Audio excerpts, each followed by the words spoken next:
ay rated SPG. Striktong patnubay at gabay ng magulang ang kailangan. Maaaring may masiselang tema, lengguwahe, karahasan, sexual, horror o droga na hindi angkop sa mga bata. Mula sa sandaling pinili ni Miguelito na lusubin si Tanggol, buo ang paniniwala niya na iyon na ang magiging wakas ng lahat. Sa kanyang isip, sapat na ang dahas. Sapat na ang bilis. Isang malinis na galaw lamang at matatapos na ang lalaking matagal na niyang itinuturing na ugat ng kaguluhan. Ngunit sa bawat hakbang niya palapit kay Tanggol, may isa pang hakbang na palalim ang hinihila sa kanya pababa. Hindi niya namalayan na sa halip na solusyon, ang paglusob na iyon ang siyang magbubukas ng mas mabigat na parusa. Dahil kung hindi niya tuluyang mapapatay at mahuhuli si Tanggol, malinaw ang kahihinatnan, siya ang mananagot.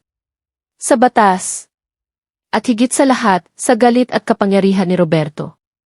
Mas masakit para kay Miguelito ang katotohanang hindi lamang ang grupo ni Tanggol ang nadamay. May mga inosenteng pangalan ang nadungisan. Mga taong wala namang kinalaman sa personal niyang paghihiganti. Tinamaan sina Bulldog at Thanos, mga tauhang sanay sa panganib, sanay sa karahasan, ngunit hindi kailanman inakalang sa ganitong paraan matatapos ang kanilang kwento. Sa bawat putok ng baril, sa bawat sigaw ng sakit, mas bumibigat ang konsensya ni Miguelito. Pilit niya itong ikinukubli sa likod ng matigas na mukha at malamig na mga mata. Ngunit alam niya ang katotohanan. Sa pagkawala ni na Bulldog at Thanos, may mga pamilyang magluluksa. May mga tanong na hinding-hindi na masasagot. At ang dugong pumatak sa kanyang mga kamay, alam niyang hindi na iyon kailanman mabubura.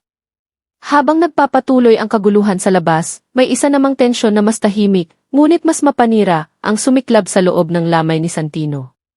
Sa gitna ng amoy ng kandila at mga bulaklak, sumabog ang galit na matagal ng kinikimkim ni Tinding.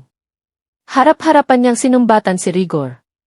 Bawat salita ay parang patalim na tumutusok sa konsensya nito. Para kay Tinding, wala nang higit pang kahayupan kaysa sa isang amang ginawang pain ang sariling anak, sa isang misyong alam nitong puno ng kamatayan. Sa kanyang mga mata, si Rigor mismo ang pumatay kay Santino.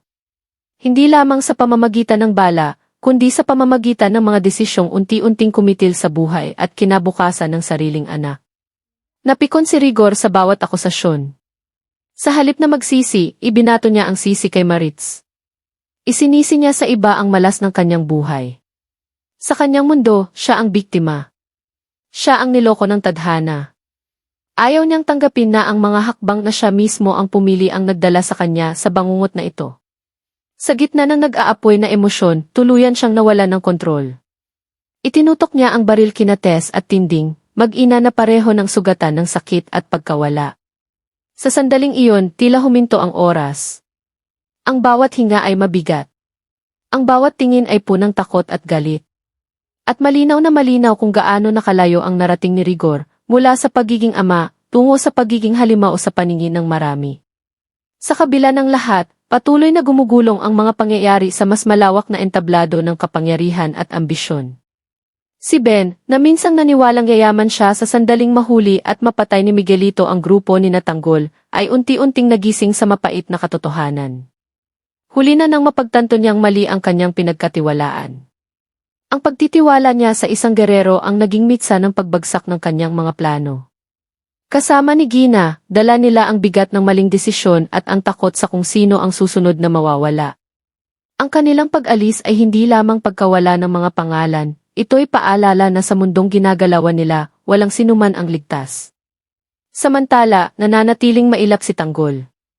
Kahit napapaligiran ng mga pulis at ng mga tauhan ni Miguelito, patuloy siyang nakakalusot. Parang aninong hindi mahawakan. Sa bawat pagkabigo ng mga humahabol sa kanya, mas lalo lamang nagangalit si Miguelito. Alam niyang bawat minutong lumilipas ay dagdag sa galit ni Roberto. Dagdag sa problemang unti-unting gumuguho sa kanilang kampo. Ang planong tapusin si Tanggol ay nauwi sa sunod-sunod na kabiguan, mga kabiguang unti-unti ring sumisira sa kanyang pangalan at impluensya. Sa gitna ng lahat ng ito, may isang munting liwanag na nananatiling buhay. Ligtas si Punggay. Isang katotohanang nagbibigay ng kaunting pag-asa sa mga naniniwalang hindi pa tapos ang laban. Ngunit habang papalapit ang halalan at umiigting ang sagupaan ng kampo ni Tanggol at ng mga gerero, malinaw ang isang bagay. Ang bawat ginawa ni Rigor, bawat utos ni Miguelito, at bawat kasalanang binaliwala ay babalik sa kanila, mas mabigat, mas masakit. Ang kapangyarihang akala nila ihawak nila ay unti-unting dumudulas sa kanilang mga kamay. Sa huli, ang tanong ay hindi na lamang kung sino ang susunod na babagsak. Ang mas mabigat na tanong, sino ang may lakas ng loob na harapin ang sariling konsensya? Sa gitna ng dugo, luha, at katahimikang punang bigat, unti-unting hinuhubog ng mga desisyon ni Tanggol, Miguelito, Roberto, Rigor, Tinding, Maritz, Tess, Ben, Gina, Punggay, Bulldog, Thanos, at Santino ang isang kapalarang hindi na kayang takasan.